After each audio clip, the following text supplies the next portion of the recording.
मुझसे बहुत सारे लोग कहते हैं कि गठबंधन हो जाए तो ज़्यादा अच्छा रहेगा।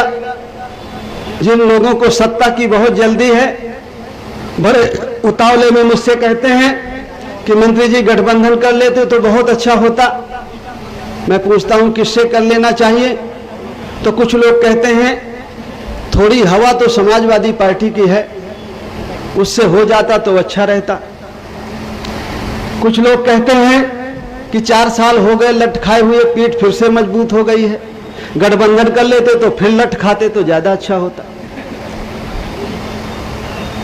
मैं उनसे पूछता हूं कि जब हम गठबंधन करेंगे और हमारी पार्टी अभी उनकी नजर में छोटी पार्टी है, और गठबंधन करके हम जब वोट देंगे तो सरकार उनकी बनेगी कि हमारी? आप कहां खड़े रहेंगे? जब आपकी जमीन में कब्जा होगा, जब आपके मकान में कब्जा होगा, जब आपको रातों रात आपके खेत से रोड निकाल दी जाएगी और आप रोते रह जाएंगे, उस समय कौन सुनेगा आपकी? तो कुछ लोग कहते हैं आप भी तो रहेंगे, आप रहेंगे तो आपसे बताएंगे। तो मैं तो रहूंगा, लेकिन जरा सोच के बताओ कि उनका आदमी मुझसे नीचे रहेगा कि ऊपर रहेगा? तो उनकी सुनी जाएगी कि मेरी सुनी जाएगी? तो बताओ फिर कि करना चाहिए कि नहीं करना चाहिए? ये सारी चीजें, ये सारी बातें बंद कमरे की है, लेकिन ये बातें मुझे खुल करके इसलिए कहनी पड़ती है कि जो बैकवर्ड क्लास का लोग है, पिछड़ा लोग है, वो गुमराह बहुत जल्दी होता है। और खास करके जो मेरी बिरादरी है, उसके तो नाक में गुस्सा है कि मंत्री जी ने हमें तो बताया नहीं। तो ये बताना बहुत जरूरी है। नहीं, ये बात बंद कमरे की है। मैं कहता हूं, इसके बाद भी मैं कहता हूं कि भारतीय जनता पार्टी ने हिंदुत्व के नाम पर हमारे बच्चों का रिजर्वेशन खत्म किया, हमारे बच्चों की नौकरी छीनी, पढ़ाई लिखाई छीना, हमारी बेटियों के साथ जुल्म जास्ती हो रही है, हमारी कहीं सुनाई नहीं हो रही है।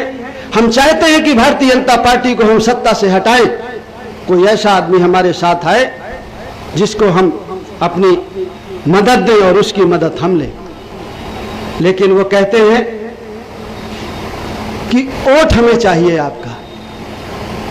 समाजवादी पार्टी के कुछ लोग जो आते हैं वो कहते हैं, जो चाहते हैं कि काशी का वोट तो मिल जाए, पाल का वोट मिल जाए, कश्यप का वोट मिल जाए, निषाद का वोट मिल जाए, लोधी का वोट मिल जाए, मुसलमान का वोट मिल जाए, हिस्सा ना देना पड़े। मैं कहता हूं कि भाई अगर वोट लेना है तो बात हिस्से की करो। तो कहते हैं आपको मंत्री बना देंगे, आपको राज्यसभा में भी भेज देंगे, और एक आध लोग आपके मंत्री बना देंगे, हिस्से की बात क्यों करते हैं? तो मैं आपको ये बताता हूं कि मंत्री तो अभी भी हैं, उप मुख्यमंत्री हैं, मंत्री भी हैं, कुछ मिल रहा है क्या? मैं उनसे कहता हूं कि भाई मंत्री मुख्यमंत्री की बात तो बाद में करो, एमपी एमएलए की बात तो बाद में करो, पहले ये बात करो कि हिस्सा दोगे कि नहीं दोगे। तो कहा हिस्सा कैसा?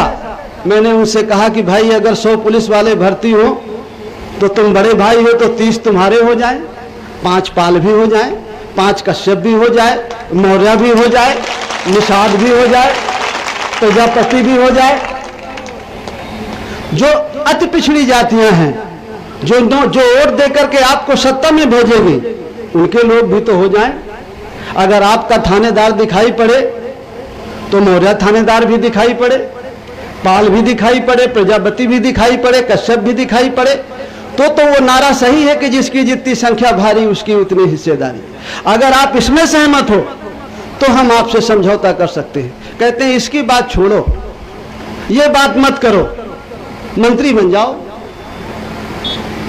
सांसद बन जाओ, हिस्सेदारी की बात मत करो। क्या ऐसा गठबंधन करना चाहिए या साझेदारी में करना चाहिए? जब मैं कहता हूं कि भाई मैं बिना हिस्सेदारी के हम लोग गठबंधन नहीं करेंगे,